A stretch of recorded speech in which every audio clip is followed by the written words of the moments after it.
ఎగ్స్ని బాయిల్ చేసుకొని ఇట్లా పీసెస్గా కట్ చేసుకోవాలి. నెక్స్ట్ ఒక బాండీ తీసుకొని ఆయిల్ వేసుకొని ఆయిల్లో కొద్దిగా పసుపు వేసుకోవాలి.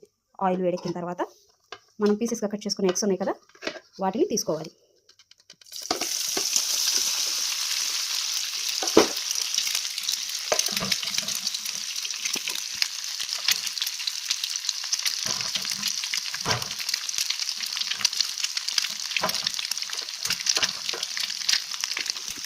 వీటిని మనం ఫ్రై చేసుకోవాలి.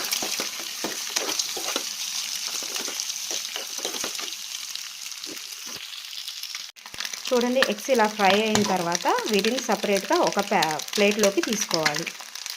ఇందాక మనం ఎగ్స్ని ఫ్రై చేసుకొని పక్కన పెట్టుకున్నాం కదా, నెక్స్ట్ ఇప్పుడు అదే బాండీలోకి కొద్దిగా ఆయిల్ తీసుకొని ఆయిల్ హీట్ అయిన తర్వాత మనం కరివేపాకుని వేసుకోవాలి. చూసారు కదా, ఆయిల్ వేడెక్కుతుంది.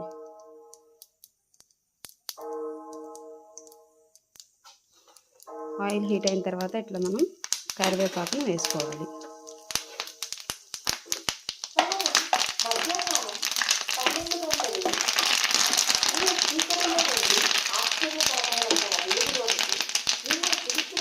కరివేపాకు ఫ్రై అయిపోయిన తర్వాత మనం కర్రీకి ఆనియన్స్, పచ్చిమిరకాయలు సన్నగా తరుముకొని పక్కన పెట్టుకోవాలి. వాటిని వేసేసుకుందాం.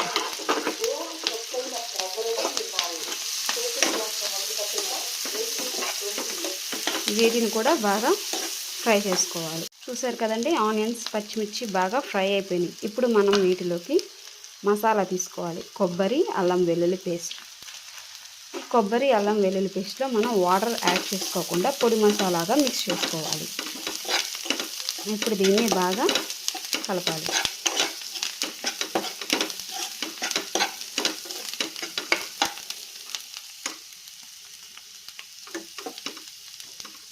ఇప్పుడు మనం వీటిలో కావాల్సిన స్పైసెస్ అన్నీ యాడ్ చేసుకోవాలి. ధనియా పౌడర్, రెడ్ చిల్లీ పౌడర్, రుచికి సరిపడినంత సాల్ట్,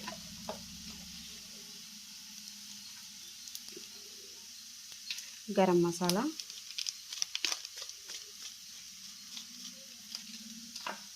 తీసుకొని మిక్స్ చేసుకోవాలి.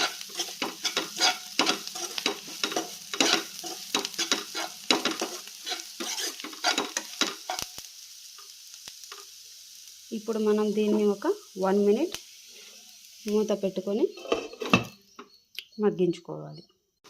ఇలా 1 మినిట్ మగ్గిన తర్వాత బాగా స్మెల్ వస్తూ ఉంటుంది. అప్పుడు మనం మూత తీసి ఇందాక మనం ఆయిల్లో వేపుకొని పక్కన పెట్టుకున్నాం కదా ఎగ్ పీసెస్, వాటిని వేసుకోవాలి. వేసుకొని బాగా మిక్స్ చేసుకోవాలి.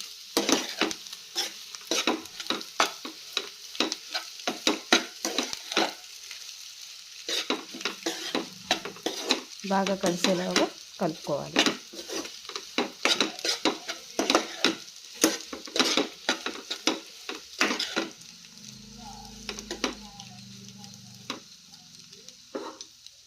దీనిపైన మనం కొత్తిమీర, పుదీనాకు